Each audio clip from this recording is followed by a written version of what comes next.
ఈ ఉదయకాల సమయంలో ప్రాతఃశంకములో ఈ విధంగా మనము ప్రార్థన ద్వారాగాను మనం ఈ విధంగా జరిగించుకుంటూ వచ్చాము. కాబట్టి ఇప్పుడు మనము ఇంతవరకు ప్రభు అన్ని విషయాలలో మనకు తోడుగా మనకు నీడగా ఉండి నడిపిస్తూ వచ్చాడు. మరి ఇప్పుడు మనము వాక్య సందేశంలోకి వెళ్ళనై ఉంటుండగా ఇప్పుడు మనకు సమయము 11 గంటలు వస్తూ ఉంది. కాబట్టి ఇప్పుడు మనము చక్కగా దేవుని మాటలు మనము ధ్యానం చేయబోతున్నాము. శ్రద్ధగా మనము వినాలని ప్రభు పేరట మీకు మనవి చేస్తూ ఉన్నాము. మరి ఇప్పుడు మనము వాక్యం చెప్పుకో ముందు ఒక చిన్న ఉదాహరణగా మనము మాట్లాడుకుంటున్నాము. అర్ధగంట ముందు 40 నిమిషాలు వద్దు, గంట అయితే వద్దు. హల్లెలూయా. గంట సేపు అయితే చెప్పట్లే, ఎందుకంటే మనము టయానికి మనము ఆరాధనంతా మనము జరుపుకోవాలి. కాబట్టి ఒక అర్ధగంట లేదా 40 నిమిషాలు దేవుని మాటలు మనము ధ్యానము చేయబోతున్నాము. మనము రాసుకున్న వాళ్ళు ఉంటే రాసుకోవచ్చు. మరి ఇక్కడ మనకు ప్రభు ఏమని చెప్తున్నాడు అని అంటే, ఉగ్రత దినము నుండి ఎవరు తప్పిస్తారు? మన మీదికి ఏమొస్తా ఉందంట? ఉగ్రత. ఈ ఉగ్రత దినములలో మనం ఏ విధంగా తప్పించబడాలనో ప్రభు మనకు సూటిగా మనకు తెలియచేస్తా ఉన్నాడు. మరి తప్పించువారు ఎవరెవరు తప్పించుకుంటారు చూద్దాం. ఈ వాక్యములో మనము చదువుకొని మనము ధ్యానము చేయబోతున్నాము. ఇప్పుడు మనము శ్రద్ధగా విందాం. ఇక్కడ చదువుదాం. యోహాను రాసిన సువార్త 5వ అధ్యాయము 21వ వాక్యములో ప్రభు మాట్లాడిన ఆ మాటలను మనము జాగ్రత్తగా మనము ధ్యానము చేద్దాం. 5:21 యోహాను రాసిన పత్రిక, యోహాను రాసిన సువార్త చదువుదాం.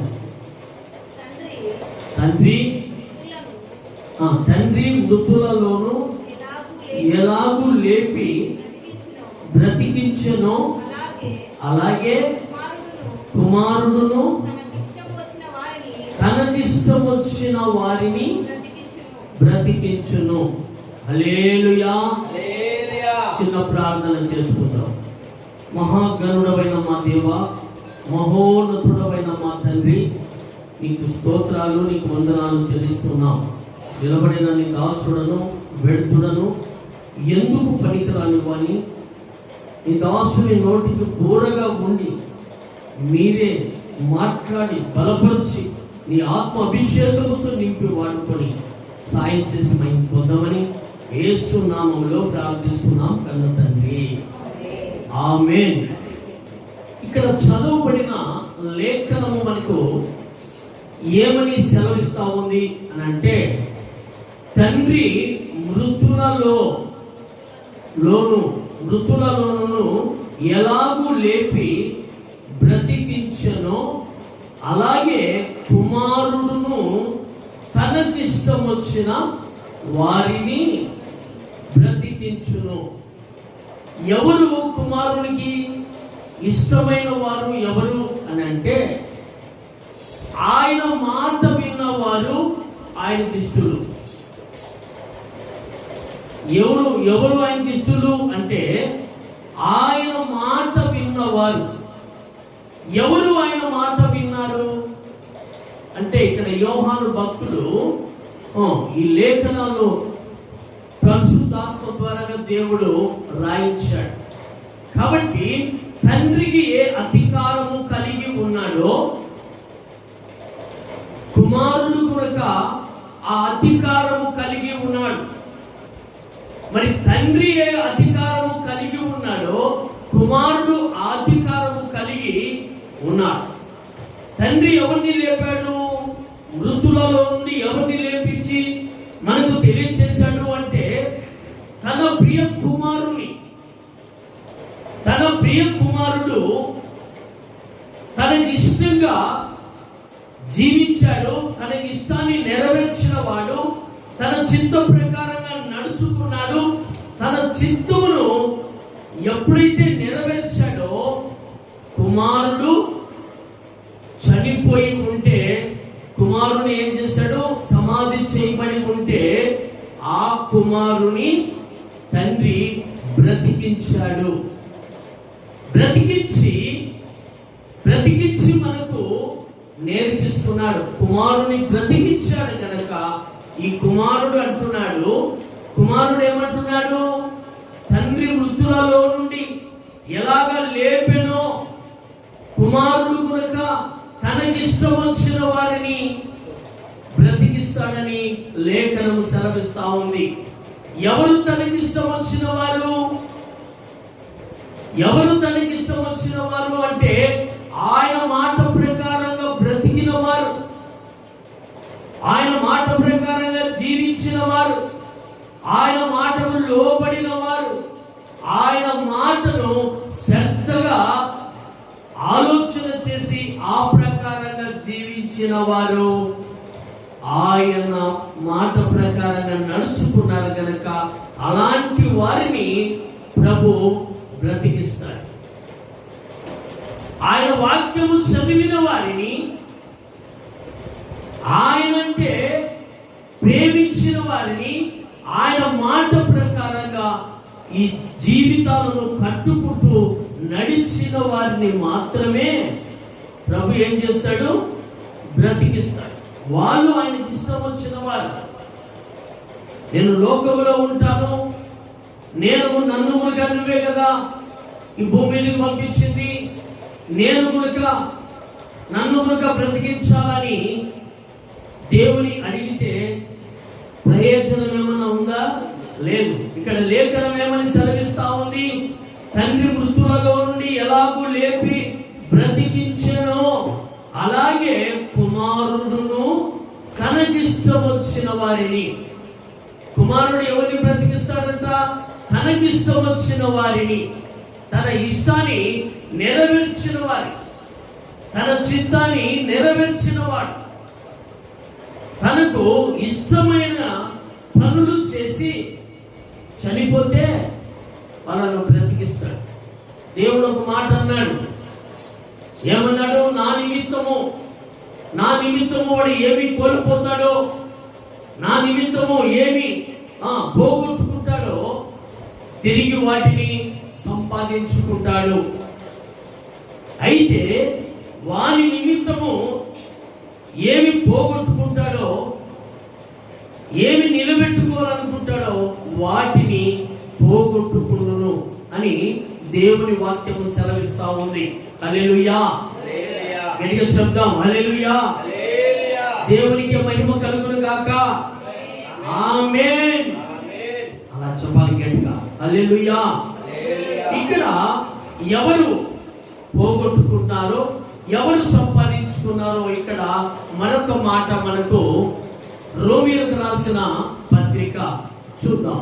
రోమీయులకు రాసిన పత్రిక, అపోస్తలుడైన పౌలు రోమీయులకు ఒక పత్రిక రాస్తూ ఇక్కడ ఒక మాట అన్నాడు. ఆ మాటను కనుక మనము శ్రద్ధగా చూద్దాం. 5వ అధ్యాయము, రోమీయులకు రాసిన పత్రిక 5వ అధ్యాయము 9వ వాక్యము చూద్దాం. కాబట్టి ఆయన రక్తము వలన ఇప్పుడు నీతిమంతులుగా తీర్చబడి మరింత నిశ్చయముగా ఆయన ద్వారా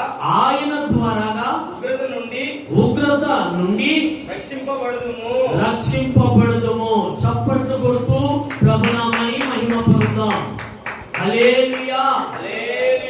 ఎవరు తప్పించుకుంటారు అని అంటే ఇక్కడ లేఖ లేఖనం మనకు సెలవిస్తా ఉంది. కాబట్టి ఆయన రక్తము వలన, ఎవరి వలన? యేసయ్య రక్తము వలన మనము తప్పించబడతాం. ఎవరు రక్తము వలన?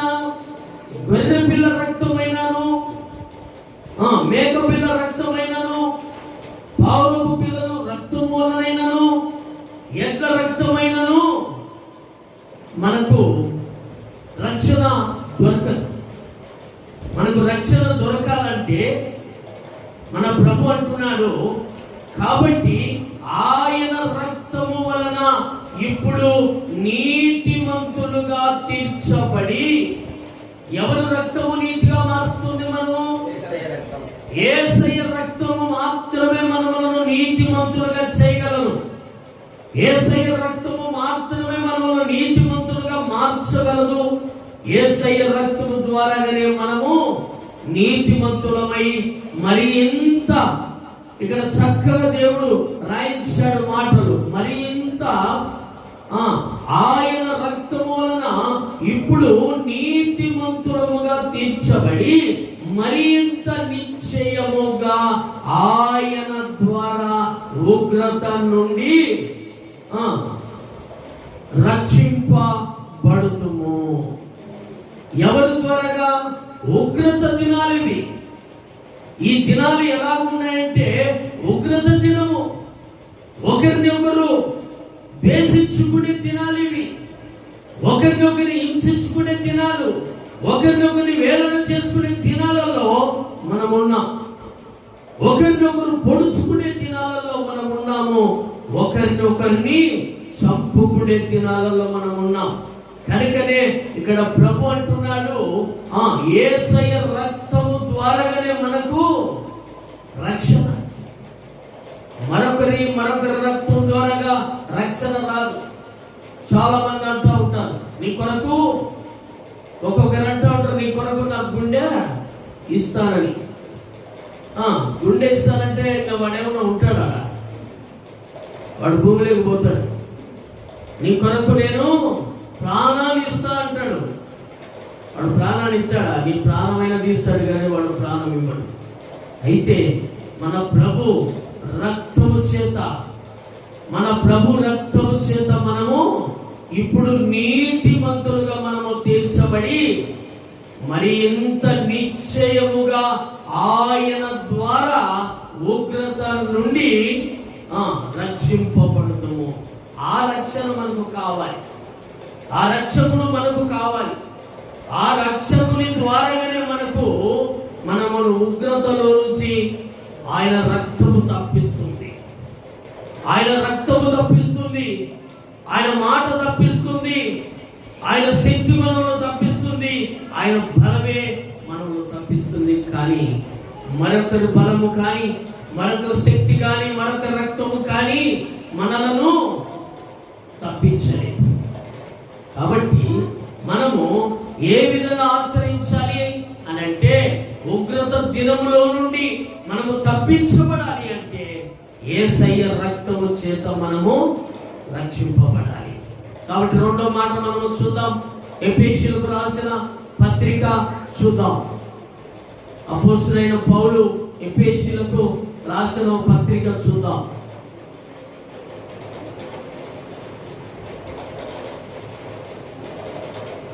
ఎఫెసీయులకు రాసిన పత్రిక 5వ అధ్యాయము చూద్దాం.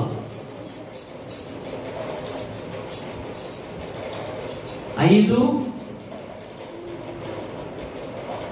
6, 7 వాక్యాలు చూద్దాం. 5, 6, 7 వాక్యాలు చూద్దాం. వ్యర్థమైన మాటల వలన ఎవడును మిమ్ములను మోసపరచనీయపుడి దేవుని ఉగ్రత అవిధేయులైన వారి మీదికి వచ్చును. గనుక మీరు అట్టి వారితో పాలివారై ఉండకుడి. హల్లెలూయా. చూడండి, ఇక్కడ దేవుని వాక్యం మనకి ఏమని సెలవిస్తా ఉంది అంటే, వ్యర్థమైన మాటల వలన ఎవడును మిమ్మలను మోసపరచనీయకుడి. ఇట్టి క్రియల వలన దేవుని ఉగ్రత అవిధేయులైన వారి మీదికి వచ్చును గనుక మీరు అట్టి వారితో పాలివారై ఉండకుడి. హల్లెలూయా. మనము వ్యర్థమైన వాటి కొరకు మనం ఏం చేయాలి? వ్యర్థమైన వాటి కొరకు మనము ఆలోచన చేయవద్దు. అది వ్యర్థమైనదని నువ్వు గమనించాలి.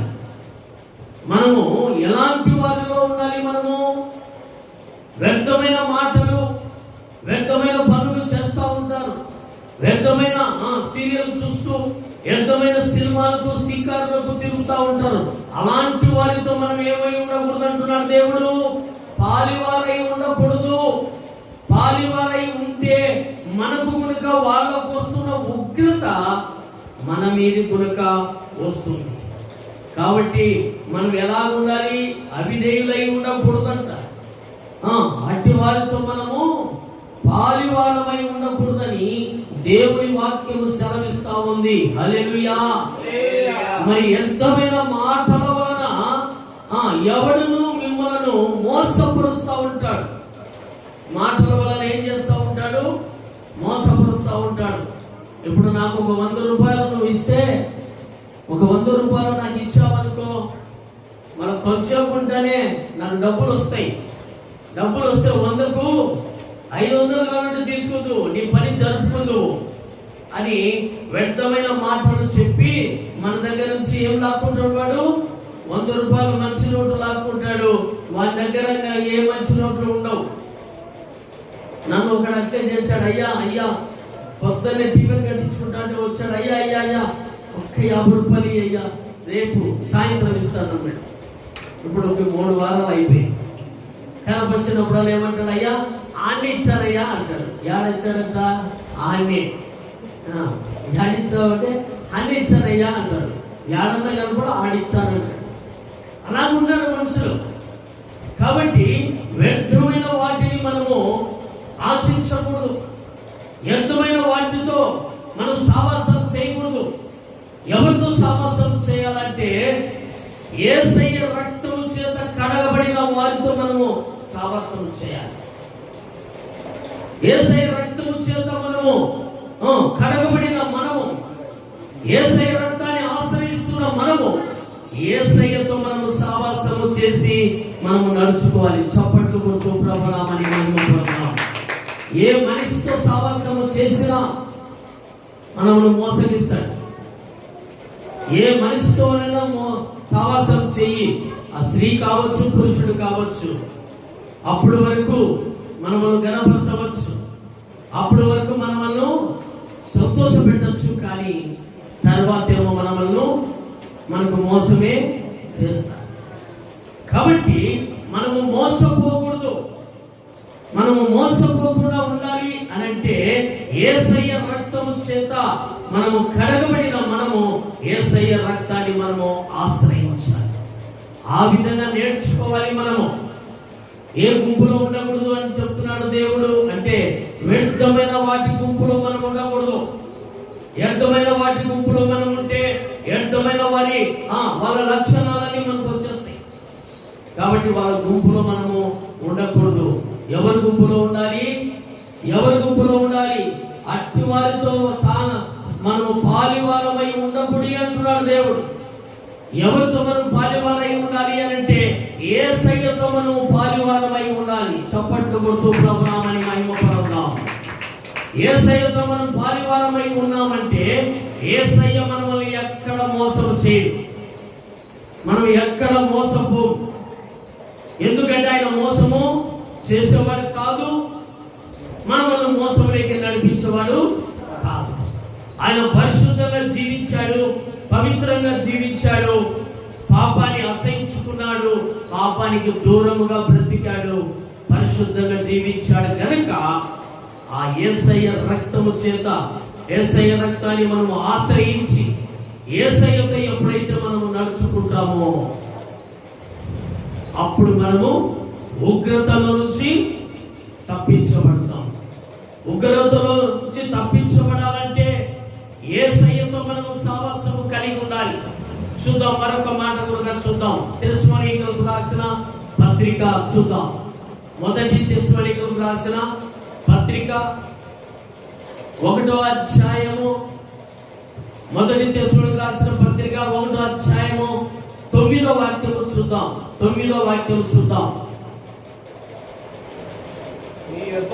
మీ యొద్ద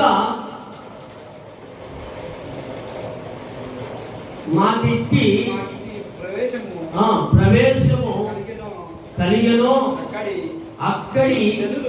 అక్కడి జనులు మమ్మలను గూర్చి తెలియచెప్పుచున్నారు.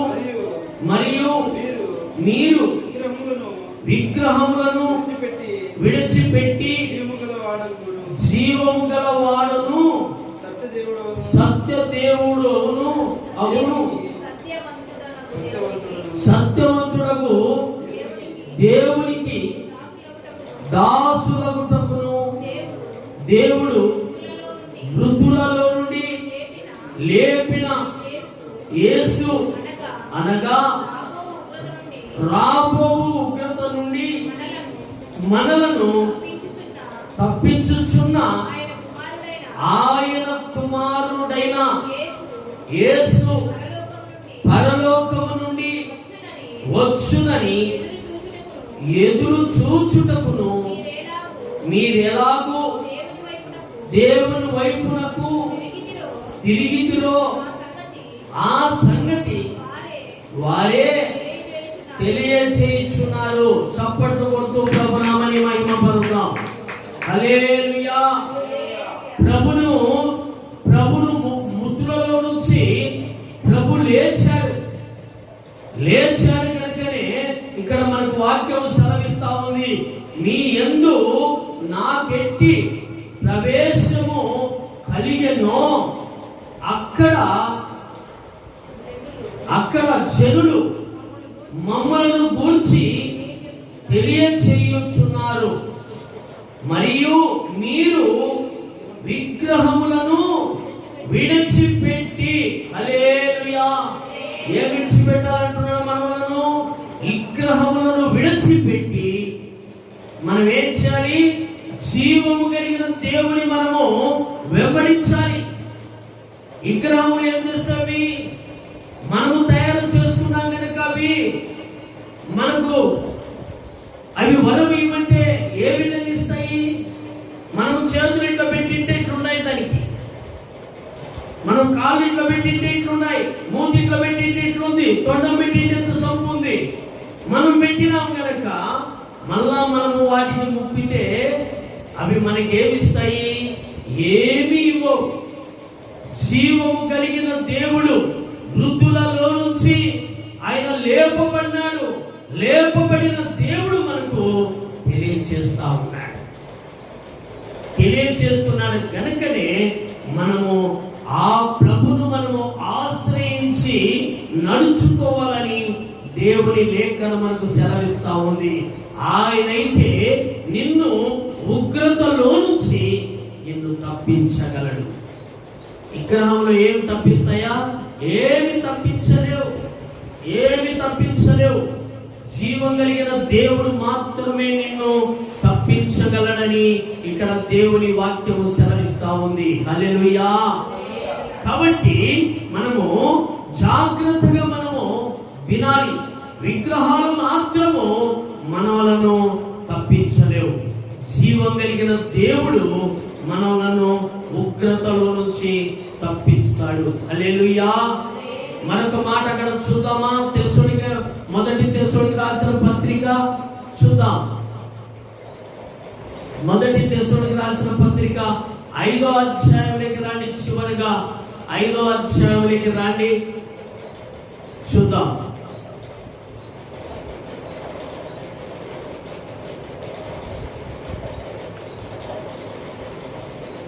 హల్లెలూయా.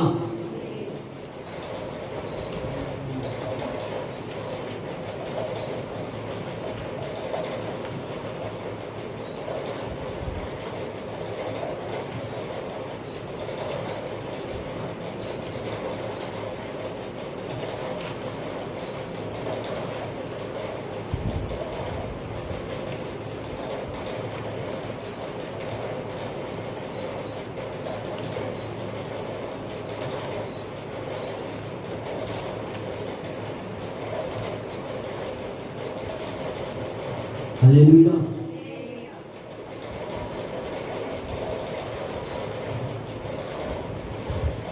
శరణము పల్లవి పాడి ప్రభునామాన్ని మహిమ పరుద్దాం. ఘనమైనవి నీ కార్యములో నా యెహోవా, స్థిరమైనవి నీ ఆలోచనలు నా యేసయ్యా. కృపలను పొందొచ్చు కృతజ్ఞత కలిగి స్తుతులర్పించెదను అన్ని వేళలా. కృపలను పొందొచ్చు కృతజ్ఞత కలిగి స్తుతులర్పించెదను అన్ని వేళలా. అనుదినము నీ అనుగ్రహమే ఆయుష్కాలము నీ వరమే. అనుదినము నీ అనుగ్రహమే ఆయుష్కాలము నీ వరమే.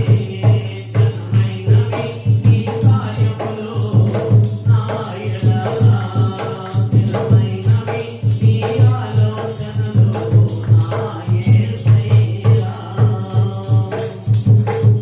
నాకు ఎత్తైన కోటవు నీవే, నన్ను కాపాడే కేడెము నీవే.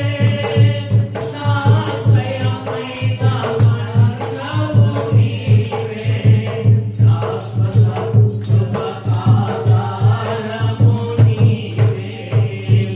నాకు ఎత్తైన కోటవు నీవే, నన్ను కాపాడే కేడెము నీవే. నా ఆశ్రయమైన బండవు నీవే, శాశ్వత కృపకాధారము నీవే. నా ప్రతిక్షణము నా నీవు నీవెనగా మార్చి నడిపించుచున్నావు. ఈ స్తుతి మహిమలు నీకే చెల్లించును జీవితాంతము.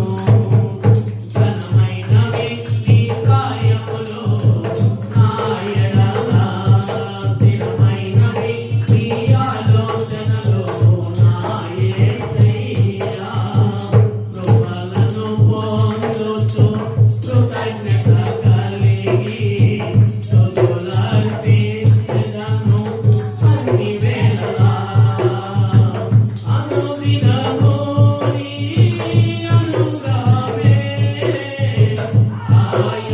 ఆయుష్కాలము నీ వరమే. అనుదినము నీ అనుగ్రహమే ఆయుష్కాలము నీ వరమే. ఘనమైనవి నీ కార్యములు నా యెహోవా, స్థిరమైనవి నీ ఆలోచనలు నా యేసయ్యా. హల్లెలూయా. ఇక్కడ దేవుని వాక్యం ఏమని సెలవిస్తా ఉందంటే, ఉగ్రత దినము, మనం ఉగ్రత దినాలలో ఉన్నాం కనుక తప్పించువాడు ఎవరు అంటే మన ప్రభు అయిన యేసు క్రీస్తు మాత్రమే. ఆయన ఒక్కడే తప్పించగలడు. ఎలాంటి ఉగ్రత వచ్చినప్పటికైనా ఆయన తప్పించగలడు. సునామీ వచ్చినా ఆయన తప్పించగలడు. సముద్రాలు పొంగి పొడినా ఆయన తప్పించగలడు. నోవాహుతో పాటు నోవాహు కుటుంబమును దేవుడు తప్పించాడు. 40 రోజులు ప్రచండ వర్షము నేను కురిపిస్తున్నానని దేవుడు చెప్పాడు.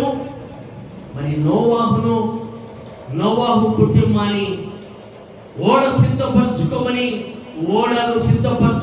చెప్పాడు. ఓడను సిద్ధపరచుకున్న తర్వాత తన కుటుంబానంతటిని ఓడలేకి పంపించాడు. అంటే తనకు ఇష్టంగా బ్రతికాడు కనుక నోవాహు తన ఇష్టంగా బ్రతికాడు. నోవాహు భార్య తనకి ఇష్టంగా బ్రతికాడు. నోవాహు కుమారులు తనకి ఇష్టంగా బ్రతికారు.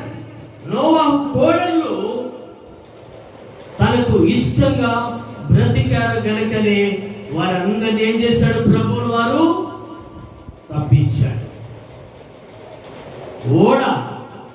ఓడలోకి రమ్మని చెప్పాడు, ఓడలో ఉండమని చెప్పాడు, ఆహారం సిద్ధపరచుకోమన్నాడు. ఆ ఓడలో రకరకాల జంతువులు ఆ ఓడలో ఉన్నాయి. మరి 40 రోజులు ప్రచండ వర్షము కురుస్తా ఉంటే ఓడ నీటి పైన తేలుతూ ఎక్కడ నిలబడింది అంటే అరరాతు పర్వతము మీద ఓడ నిలబడింది. దేవుని సెలవు లేకుండా, దేవుని కృప లేకుండా నువ్వు రక్షణలోకి రాలేవు.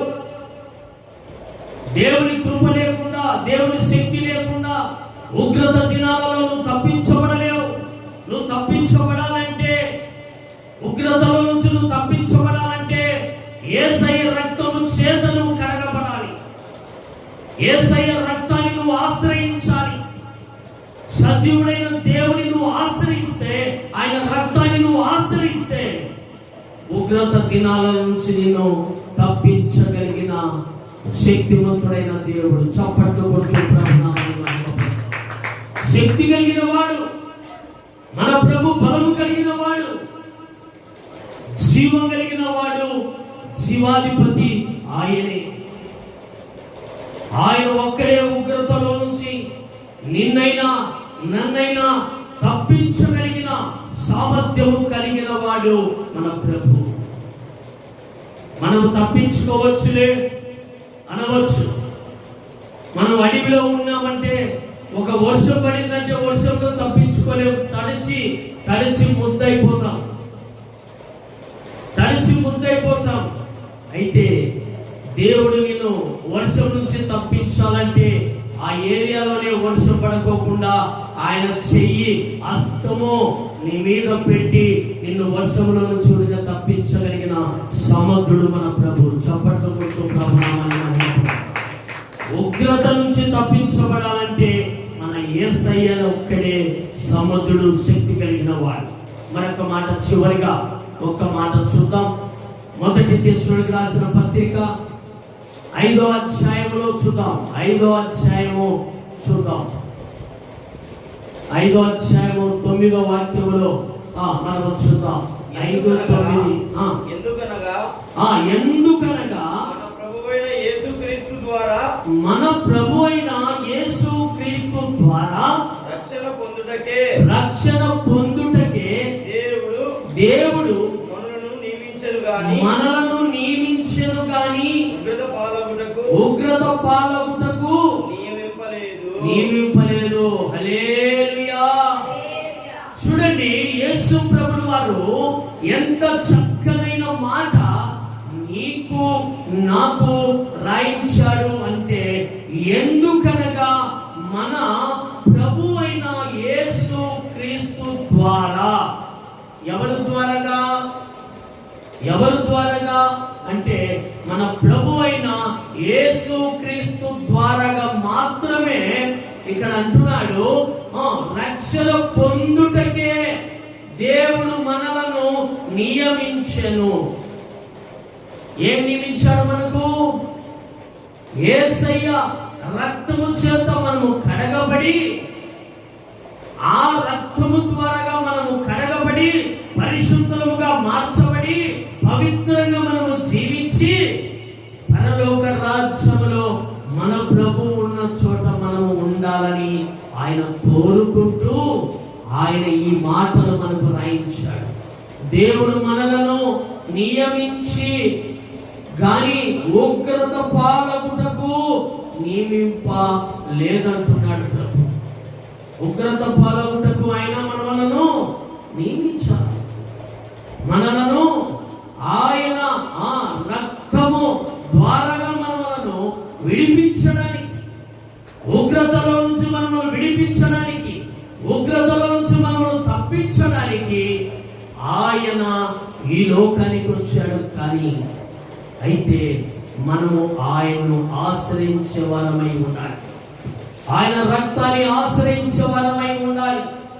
ఆయన రక్తాన్ని మనము ఆశ్రయిస్తూ ఆయనతో మనము నడుచుకోవాలి. అంటే మనం ఏం చేయాలి అంటే మనము ఆయన రక్తములో ఉన్న ఆ పవిత్రత, ఆయన రక్తములో ఉన్న ఆ శక్తి, ఆయన రక్తములో ఉన్న ఆ పరిశుద్ధత, ఆయన రక్తములో ఉన్న శక్తి, బలము ఎలాంటిదో మనము బాగా తెలుసుకొని ఆయన రక్తాన్ని మనము ఆశ్రయించి నడుచుకుంటే మనము ఉగ్రత పాలు కాకుండా మనము తప్పించబడి రక్షణ మార్గంలో మనము నడుచుకుంటూ మనం ఏ విధంగా ఉంటామో దేవుని ద్వారాగా మనము మరింత మనము శక్తి పొందుకొని నడుచుకోవచ్చు.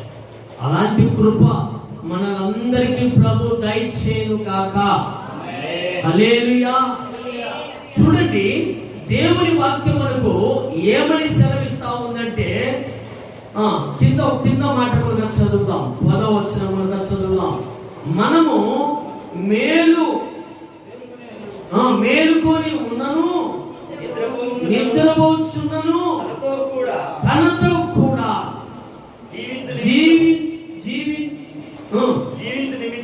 జీవించు నిమిత్తము ఆయన మన కొరకు వృద్ధి పొందెను. హల్లెలూయా. ఆయన మనము జీవించాలని ఆయన వృద్ధి నొందాడు. ఆయన ఏం చేశాడు? వృద్ధి నొందాడు అని అంటే మనకు జీవం వచ్చింది. ఆయన మరణించాడు కనుకనే మనకేమొచ్చింది? ఆయన మరణము ద్వారా మనకేమొచ్చింది? రక్షణ వచ్చింది. ఈ రక్షణను మనము కాపాడుకుంటూ మనము ముందుకు నడవాలి. ఉగ్రత పాలకుటకు కాదు ప్రభు మనము నియమించింది.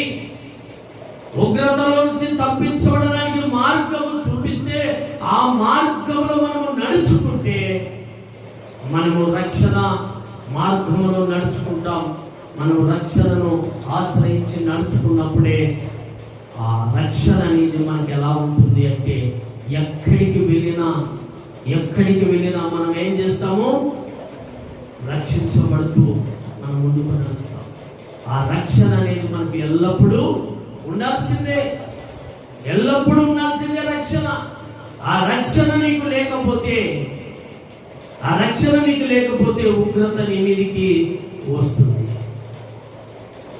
ఉగ్రత నీ మీదకి వచ్చిందంటే మళ్ళీ తప్పించువాడు ఎవడు లేడు. సౌలు మొదటి రాజుగా ఉండి దేవుని మాటను ధిక్కరిస్తూ నడుచుకుంటూనే వచ్చాడు. సమూయేలు ప్రవక్త హెచ్చరిస్తూ వచ్చిన సౌలు తెలుసుకోలేకపోతూ వచ్చాడు. అందుకు దేవుడు ఏం చేశాడు? సౌలు మీద ఉన్న నా ఆత్మ ఇంకా ఉండదని చెప్పు అని చెప్పి ఏం చేశాడు? సౌలు మీద ఉన్న ఆత్మను తీసి దావీదు మీదకి పంపించాడు. దావీదు మీదకి పంపించినప్పుడు సౌలు రాజు దగ్గర ఎవరు ఉంటారు? దేవుని ఆత్మ లేకపోతే ఏ ఆత్మ ఉంటుంది? దైవాత్మ ఉంటుంది. దేవుని ఆత్మ నీకు దేవుడు ఇచ్చినప్పుడు, రక్షణ పొందిన నాడే నీకు దేవుని ఆత్మ ఇచ్చాడు. దేవుడు ఇచ్చాడు కనుక ఆత్మను నువ్వు ఏం చేయాలి? అభివృద్ధి పరచుకోవాలి. ఆత్మను అబద్ధాలలోకి నింపద్దు. నీ నోటి నుంచి అబద్ధాలలోకి నువ్వు దింపావంటే నువ్వు ఉగ్రత పాల్గొనట్టే. నీ నోటి నుంచి ఉందంటే ఉంది, లేదంటే లేదు. అది ఎలాంటిదైనా కావచ్చు. అది గట్టి సొమ్ము కావచ్చు, ఆ మెత్తని సొమ్ము కావచ్చు, అది పొట్టు కావచ్చు, ఆ గట్టి గింజలు కావచ్చు, ఏదైనా కావచ్చు. నీ నోటు నుంచి ఏం రావాలి? ఉందంటే ఉంది, లేదంటే లేదు. అంతకు తప్ప నువ్వు మరొక మాట నీ నోటు కూడా వస్తా ఉంది అని అంటే, భార్య భర్త దగ్గర చిన్న అబద్ధాలు చెప్పి తప్పించుకోవచ్చు. భర్త అయినా భార్య దగ్గర చిన్న అబద్ధాలు చెప్పి తప్పించుకోవచ్చు. ఆ పూట తప్పించుకోవచ్చు, మళ్ళా పూట తప్పించుకోవచ్చు. దేవుని దగ్గర నువ్వు తప్పించుకోలేవు. నువ్వు దేవుడి దగ్గర తప్పించుకోలేవు. మనుషుల దగ్గర నువ్వు తప్పించుకుంటావేమో, కానీ దేవుని దగ్గర నువ్వు తప్పించుకోలేవు. అందుకు నీ నోటి నుంచి ఏం రావాలి? అవునంటే అవును, కాదంటే కాదు. ఎవరైనా ఏదైనా అడిగారా? మా కాడ ఉన్నాయి కానీ మీకు ఇచ్చండి, మా కాడ లేవు. నేర్చుకోవాలి మనం దేవుని బిడ్డలం. ఏ విధంగా మనం ప్రవర్తించాలనో, లోకములో ఉన్న వారితో ఏ విధంగా మాట్లాడాలనో, ఏ విధంగా మాట్లాడి నడుచుకోవాలో మనం నేర్చుకోవాలి. జాగ్రత్త. అబద్ధాలు నీ నోటి నుంచి వస్తున్నాయి అంటే అపవాది నీ దగ్గరే ఉన్నాడు, నీలోనే ఉన్నాడు అనేది గుర్తు పెట్టుకోండి. ఉన్నది ఉన్నట్టు మాట్లాడడము, ఉన్నదాన్ని ఉన్నట్లే మాట్లాడి ఆ విధంగా నువ్వు ఎప్పుడైతే నడుచుకుంటావో దేవుడు నీతో ఉన్నాడనే దానికి అది చాలా నిదర్శనముగా ఉంటుంది. హల్లెలూయా. కాబట్టి మనము దేవుని బిడ్డలమైన మనము ఉగ్రత పాలు కాకూడదని దేవుని వాక్యము సెలవిస్తా ఉంది. యేసయ్య రక్తము చేత మనము కడగబడి మరింత ఆయన ద్వారాగా మనము కట్టబడి మనము నడుచుకుంటే ఉగ్రతలో నుంచి మనము తప్పించబడతాం. దేవుడి మాటలు దీవించి ఆశీర్వదించును గాక. ఆమేన్. ఆమేన్. అందరము మోకరించి